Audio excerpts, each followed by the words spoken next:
Hello, everyone.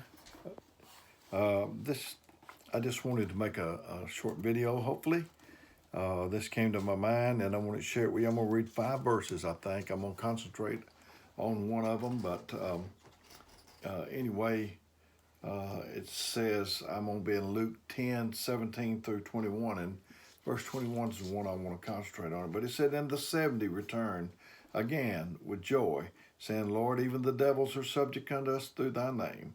And he said unto them, I beheld Satan as lightning fall from heaven. Behold, I give you power to tread on serpents and scorpions and over all the power of the enemy, and nothing shall by any means hurt you. Notwithstanding in this rejoice not that the spirits are subject unto you, but rather rejoice because your names are written in heaven."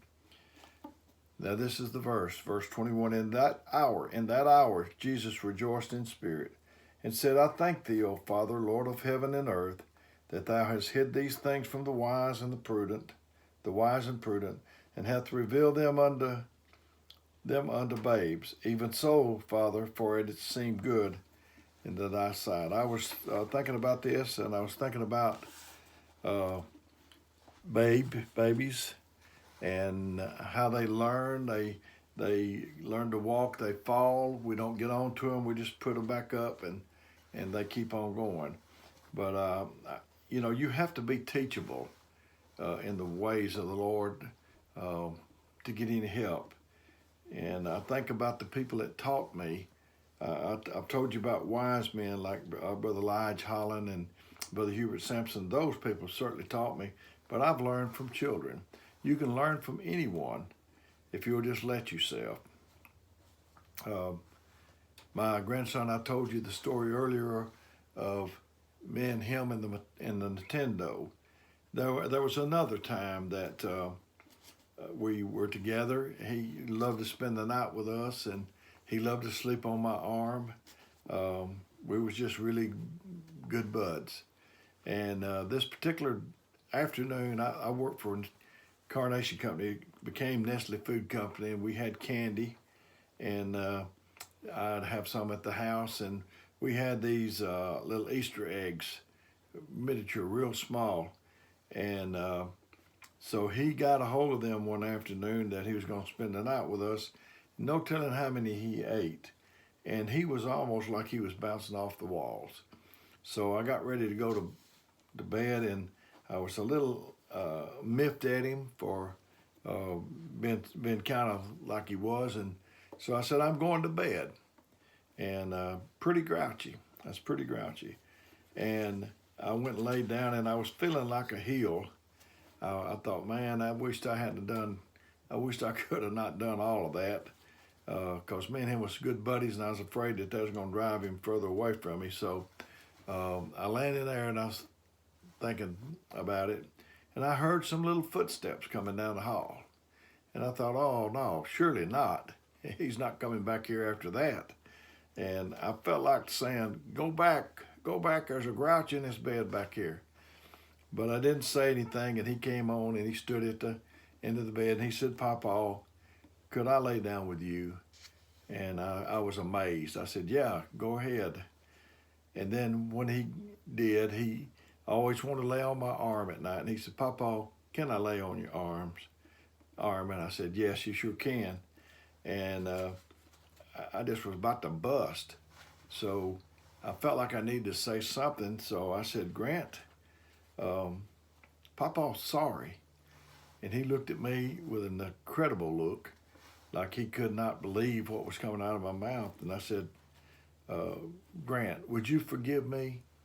And he looked at me and said, yeah, Papa, I'll forgive you. We best buds, and best buds forgive. And I've never forgot that lesson. When maybe something doesn't click with a child of God, I just think about we are best buds. So children, you can learn from children. I've learned a lot from them. I was thinking about I used to service a church for cooks back years ago, and I had to call the custodian type guy that lived next door to the church, and he would meet me over there. Well, the first time or two, the people think they know all about pest control, and he wants to say spray here, spray there, squirt here, do this, do that, and it was kind of a little annoying, to say the least. And I didn't really want to strike up a conversation with him too much because I was afraid I'd be there so long with him thinking of things to do that wasn't necessary. So one day he said, "Have you ever thought about the armor of God?" And I said, "Yes, I thought about it." I thought, man, in my mind, I was thinking, man, I've preached that no telling how many times and heard it even more than that. What can you tell me about the armor of God? But you have to swallow your pride, and you have to be subject. He was an older man than me, so I tried to be subject to him. And he said, "Did you ever think about the breastplate?" And I said, "Yes, sir. What are your thoughts on that?" After I humbled my mind and self down, and he said, "It's a breastplate. It's not a back plate. It's only to help you. It only help you if you're going into the battle. If you turn and run, you have no protection." And that was worth for me to wait it out and listen to him. The Bible said, "If any man hath an ear, let him hear." It didn't say, "If any man have a mouth, let him talk." I had a man when I was a supervisor. I had about 13 men. I worked for Kirkland Pest Control, and I had a man, and you couldn't tell him anything. He knew everything. You've been around those kind of people, and he wanted to tell me. And so one day I told him to come in my office. I'm easygoing. He came in. I said, "Shut the door." And I said, "Have you ever thought about why the Lord gave you 2 ears and only gave you 1 mouth?"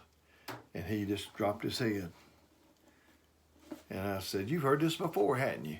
He said, I said, "Like from your first grade teacher, your mama and your daddy and everybody that you've ever met?" And he nodded his head.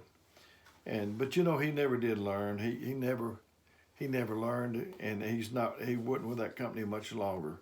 You have to listen. Before a man can stand up and preach, I feel like that he has to sit and listen first. I thought about Brother Roy Spurgeon. He was a friend of mine, and my son-in-law, Brother Todd Gaines, he wanted to go see Brother Roy, and I was all up for it. We was going to go to church somewhere on this, and we went on a Saturday. It was just a few weeks before he died, and he didn't get to go to church that night. And like I said, it was only a couple of 3 weeks before he died. He was really bad, but he came in there in the living room, and we talked to him. I know it's me and Brother Todd. I don't know. It seemed like there was somebody else. And Sister Kate, his wife, came in there.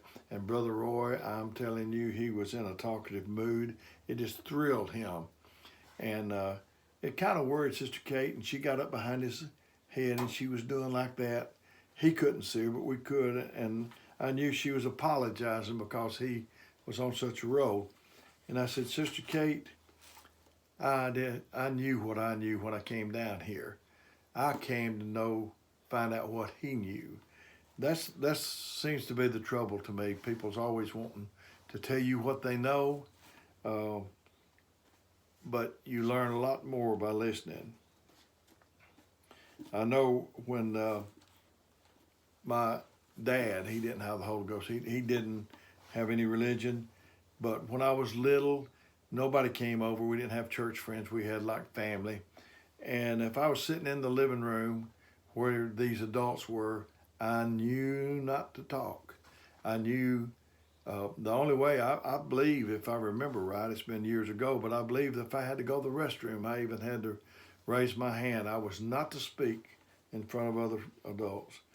And it was like I was telling you in a prior video, Brother Lige, I would go visit him, me and Brother Jack Kelly most of the time, and I didn't say anything. I didn't speak. It would take him about 30 minutes for him to tell us of his boyhood and when he watched his brother shoot dice and when the ball got lost in the high weeds and whatever it was. But I didn't say anything. I didn't ask him any question. I didn't want to take his mind and steer it past where he needed to go.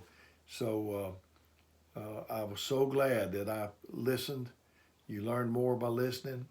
And this just been one verse. I've enjoyed getting this to you today and hope that the Lord will be blessing you. We're still in the coronavirus as I speak to you. But may the Lord bless you and hope to see you all soon.